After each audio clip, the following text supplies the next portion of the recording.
Assalamualaikum warahmatullahi wabarakatuh. Kelahiran dan nasab Imam Malik. Alhamdulillah, Malik bin Anas, menurut mayoritas ulama, lahir pada tahun 93 Hijriyah di Madinah Al-Munawwarah. Beliau melihat jejak-jejak para sahabat dan tabi'in, sebagaimana beliau mendapati bekas-bekas peninggalan Nabi Sallallahu Alaihi Wasallam dan berbagai tempat-tempat penting. Hal tersebut berpengaruh terhadap pola pikir, pemahaman fikih, dan kehidupan beliau. Madinah adalah pusat cahaya, sumber keilmuan, dan mata air pengetahuan. Nasab beliau bersambung kepada kabilah di Yaman, yaitu Zu Asbah. Ibunya bernama Aliyah binti Syuraik al-Asdiyah. Ayah dan ibunya adalah orang Arab Yaman. Latar belakang keluarga beliau. Beliau tumbuh di sebuah rumah yang sibuk dengan ilmu riwayat dan di lingkungan yang kental dengan ilmu riwayat dan hadis. Kakeknya, Malik bin Abi Amir, termasuk salah satu tabi'in senior. Beliau meriwayatkan dari Umar bin Khattab, Utsman bin Affan, Thalha bin Ubaidillah, dan Ummul Mukminin Aisyah. Termasuk yang meriwayatkan dari beliau adalah anak-anaknya, Anas Abu Malik sang imam, Rabi, dan Nafi yang kunyahnya adalah Abu Suhail. Hanya saja, ayahnya, Anas, sepertinya tidak terlalu fokus dengan ilmu hadis. Biar bagaimanapun keilmuannya, tetapi paman-paman dan kakek beliau sudah sangat mencukupi. Kedudukan mereka dalam ilmu sudah cukup untuk membentuk sebuah keluarga yang tersohor dengan keilmuan. Sebelum Malik, ada juga salah satu saudaranya yang lebih dahulu mendalami ilmu, yaitu Nadar. Dia pernah bermulazamah kepada para ulama dan belajar dari mereka. Permulaan menuntut ilmu.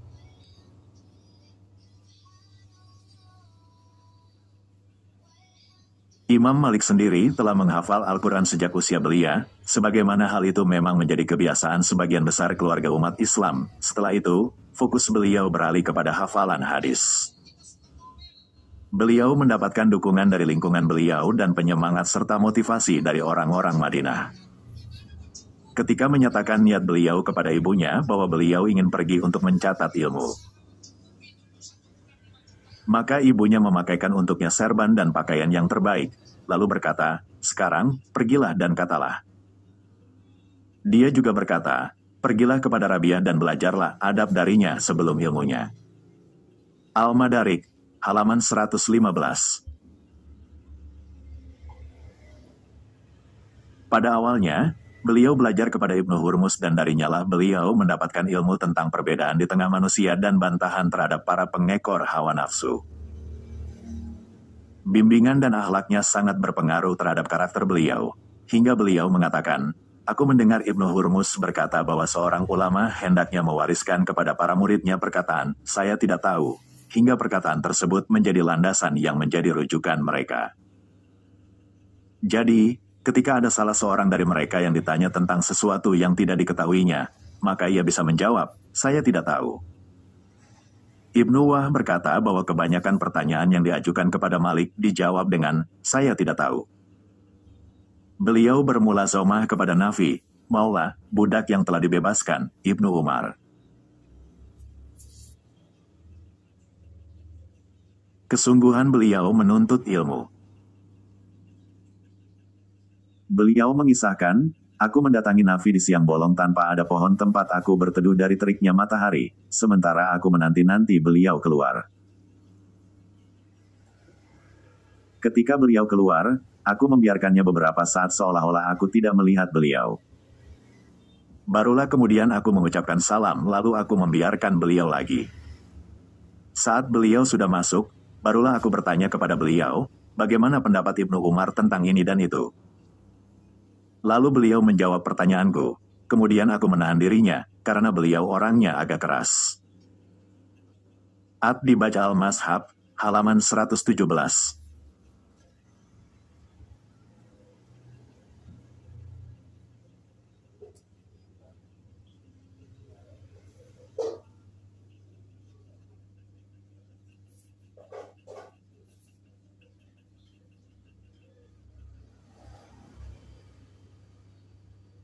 Beliau belajar kepada Imam Ibnu Syihab Az-Zuhri. Diriwayatkan dari beliau bahwa beliau pernah berkata, "Aku berhari raya." Maka aku berkata, "Hari ini adalah waktu di mana Ibnu Syihab sedang kosong."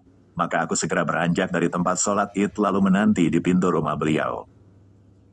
Aku mendengar beliau berkata kepada pembantunya, "Lihatlah, siapa yang di depan pintu?" Lalu dia melihat dan aku mendengar ia berkata, "Si murid emas Anda, Malik." Beliau berkata, "Suruh dia masuk." Lalu aku masuk, kemudian beliau berkata, "Sepertinya kamu belum pulang ke rumahmu." Aku katakan, "Belum." Maka beliau berkata, "Kamu sudah makan sesuatu?" Aku jawab, "Belum." Beliau menimpali, "Makanlah dulu." Aku menjawab, "Saya tidak butuh itu." Beliau berkata, "Lalu apa yang engkau inginkan?" Aku menjawab, "Riwayatkan hadis kepadaku." Lantas beliau berkata kepadaku, "Kemarilah." Maka aku keluarkan lauh milikku lalu beliau mengabarkan kepadaku 40 hadis. Setelah itu, aku berkata, "Lagi." Beliau berkata, "Cukup, karena jika kamu meriwayatkan hadis-hadis tersebut, maka kamu sudah menjadi seorang penghafal hadis." Aku berkata, "Aku sudah meriwayatkannya semua." Lalu beliau mengambil lauhku dari tanganku. Kemudian berkata, "Kalau begitu, riwayatkan kepadaku." Maka aku meriwayatkannya kepada beliau. Lalu mengembalikan lauhku seraya berkata, "Pergilah, engkau itu adalah salah satu wadah ilmu." Seorang ahli riwayat berkata, imam bagi manusia setelah Umar adalah Zaid bin Sabit, dan setelah itu adalah Abdullah bin Umar. Ada 21 orang yang belajar kepada Zaid, lalu keilmuan mereka terkumpul pada 3 orang. Yaitu Ibnu Syihab, Bakir bin Abdullah, dan Abu Zinad, sementara ilmu mereka bertiga terkumpul pada Malik bin Anas. Al-Madarik, halaman 68. Sosok yang memuliakan ilmu.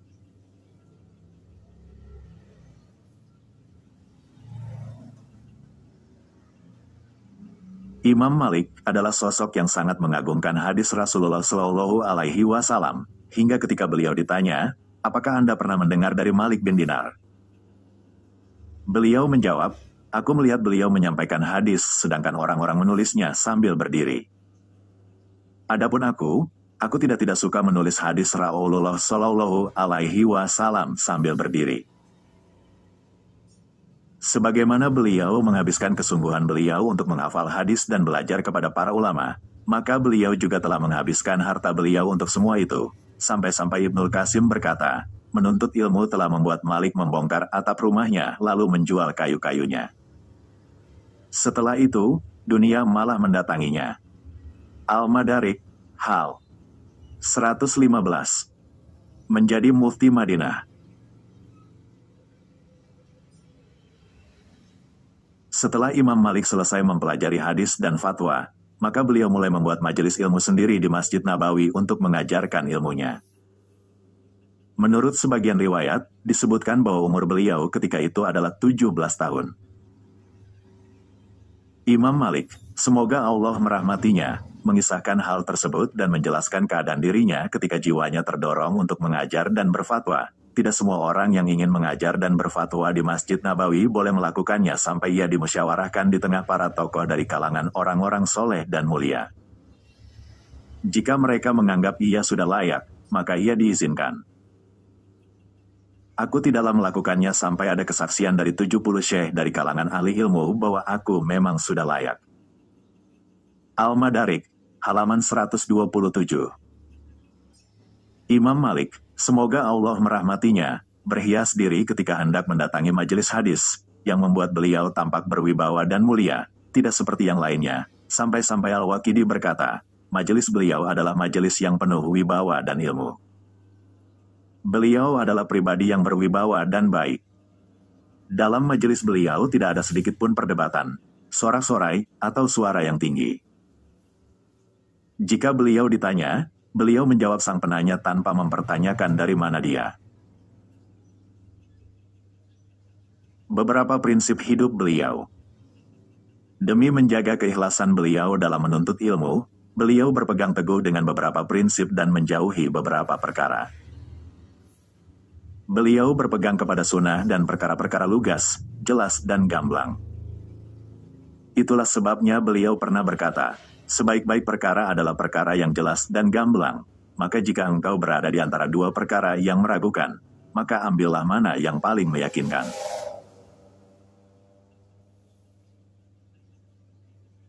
Beliau berprinsip bahwa berfatwa haruslah pada masalah-masalah yang memang terjadi tanpa harus memaksakan pendapatnya, karena beliau khawatir akan menyimpang atau jauh dari sunnah Rasulullah Shallallahu Alaihi Wasallam. Beliau sangat hati-hati dalam berfatwa. Beliau berpikir sangat lama dan mendalam, dan tidak tergesa-gesa dalam berfatwa, karena tergesa-gesa akan menyebabkan kekeliruan. Ibnul Qasim, salah seorang murid beliau, berkata, aku mendengar Malik berkata, sungguh saya memikirkan suatu masalah sejak belasan tahun yang lalu, yang sampai sekarang aku belum menemukan jawaban yang pas. Beliau juga pernah berkata, barang siapa yang ingin menjawab suatu pertanyaan, hendaknya ia menimbangnya dengan neraka dan surga, dan bagaimana keselamatannya di akhirat. Ad-Dibaj al-Mashab, halaman 23.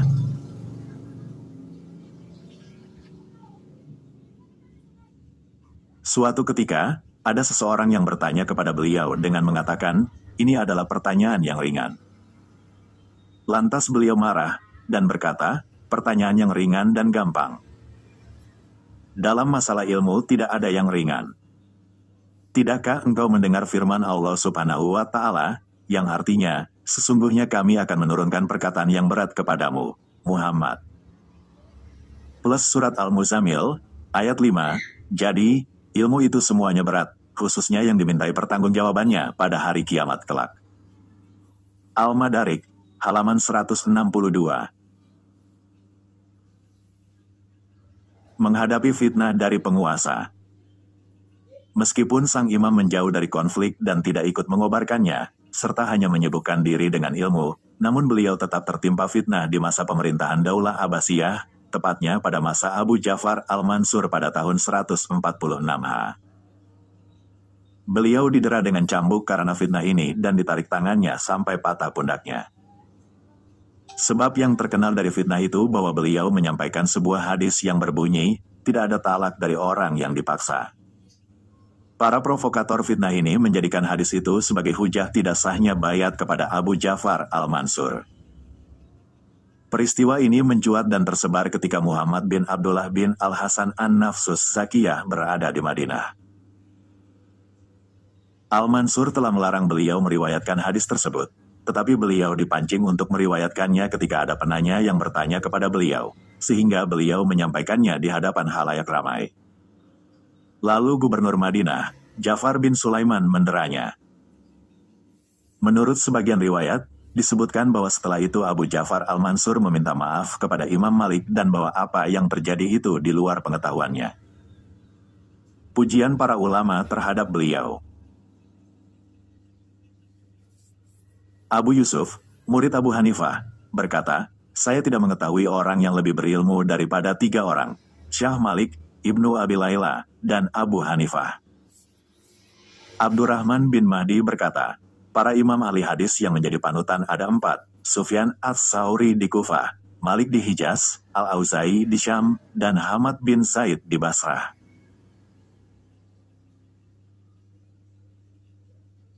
Sufyan bin Uyainah berkata, kami bukan siapa-siapa di hadapan Imam Malik. Kami hanya mengikuti jejak beliau. Dalam menilai seorang syekh, jika Malik menulis darinya, maka kami juga menulis darinya. Saya tidak memperkirakan Madinah kecuali akan rusak setelah wafatnya Syekh Malik bin Anas. Imam Syafi'i berkata, jika engkau mendapatkan riwayat dari Imam Malik, maka peganglah erat-erat. Jika ada hadis, maka Imam Malik adalah bintangnya. Jika disebutkan nama-nama ulama, maka Imam Malik adalah bintangnya. Tidak ada seorang pun yang menyamai kedudukan Imam Malik dalam hal hafalan, ketelitian, dan kehati-hatiannya. Barang siapa yang menginginkan hadis yang sahih, maka dia harus merujuk kepada Imam Malik.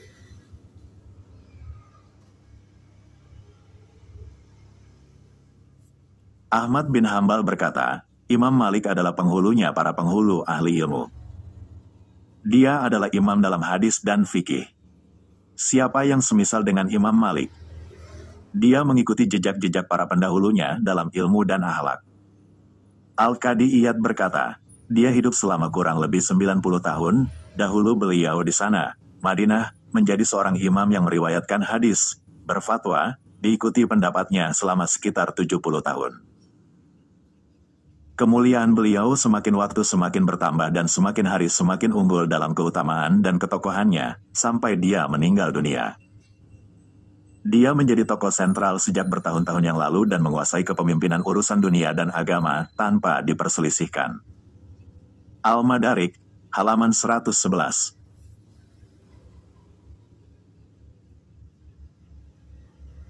Wafatnya beliau. Kebanyakan perawi menyatakan bahwa beliau meninggal dunia pada tahun 179 Hijriah. Semoga Allah merahmati Imam Malik dan semua imam umat Islam. Silakan lihat kitab Malik Hayatuhu wa Ashruhu, Arauhu wa Fikuhu, karya Syekh Muhammad Abu Zahra. Allah yang lebih mengetahui. Sumber Islamka. Info R. Answers 119.256.